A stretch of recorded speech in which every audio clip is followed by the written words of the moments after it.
সৃষ্টিকর্তা ছাড় দেন কিন্তু ছেড়ে দেন না। কোনো অন্যায় হলে প্রকৃতি তার শোধ নিয়ে নেয় আপন উপায়ে। কলকাতা নাইট রাইডার্সের উপর হয়তো সেই শোধই নিচ্ছে ক্রিকেট ঈশ্বর, নয়তো কেন এমন পরিণতির মধ্য দিয়ে যেতে হবে তিনবারের আইপিএল চ্যাম্পিয়নদের। মোস্তাফিজকে রেকর্ড দামে দলে ফিরিয়েও তার প্রতি যে অন্যায় করেছে আইপিএল গভর্নিং কাউন্সিল, তার খেসারতি গুনছে কেকেআর। প্রায় মাঝপথে চলে গেছে গ্রুপ পর্বের খেলা, এখন পর্যন্ত কোনো জয়ের দেখা পায়নি শাহরুখ খানের দল। একমাত্র যে পয়েন্ট এসেছে তাদের ঝুলিতে, সেটাও বৃষ্টির দয়ায়।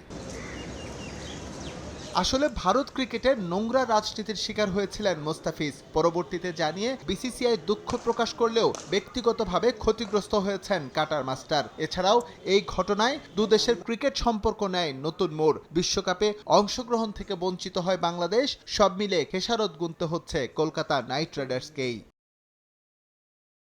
এখন পর্যন্ত ৬ ম্যাচ খেলেছে কলকাতা। বৃষ্টিতে বাতিল হওয়া এক ম্যাচ বাদে বাকি ৫টিতেই পেয়েছে হারের তিক্ততা। আইপিএল ইতিহাসে পঞ্চম দল হিসেবে সাক্ষী হয়েছে লজ্জার এক রেকর্ডের। এর আগে প্রথম ৬ ম্যাচের কোনোটিতেই জয়ের দেখা না পাওয়ার রেকর্ড আছে Deccan chargers, Delhi daredevils, royal Challengers Bengaluru এবং মুম্বাই ইন্ডিয়ান্সের।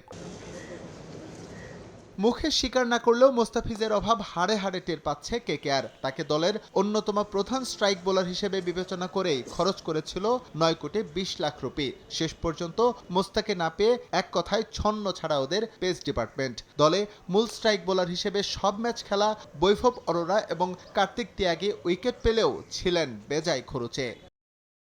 অথচ কলকাতা নাইট রাইডার্সের ব্যাটসম্যানদের পারফরমেন্স কিন্তু একেবারে খারাপ নয়। প্রায় প্রতিটি ম্যাচেই লড়াকু সংগ্রহ করার পরও তিনবারের চ্যাম্পিয়নরা হেরে গেছে পেসারদের মলিন পারফরমেন্সের জন্য। পিএসএল থেকে মুজারাবানিকে উড়িয়ে আনলেও কোনোভাবেই মোস্তাফিজের অভাব পূরণ করতে পারেননি জিম্বাবুয়েন পেসার। অবশ্য ইনজুরির কারণেও বেশ ক্ষতিগ্রস্ত হয়েছে কেকেআর। টুর্নামেন্ট শুরুর আগে চোটের কারণে ছিটকে যান আকাশদীপ এবং হর্ষিত রানা। তাদের অনুপস্থিতি বেশ ভোগাচ্ছে কলকাতার পেস ডিপার্টমেন্টকে। এছাড়াও লঙ্কান পেসার পাথি রানাকে নিয়েও তৈরি হয় জটিলতা। সব মিলিয়ে মোস্তাফিজের প্রতি যে অন্যায় করেছে আইপিএল, তার খেসারত নানাভাবেই গুনতে হয়েছে কলকাতার নাইট রাইডার্সকে। এস এম ইকবাল, সময় সংবাদ।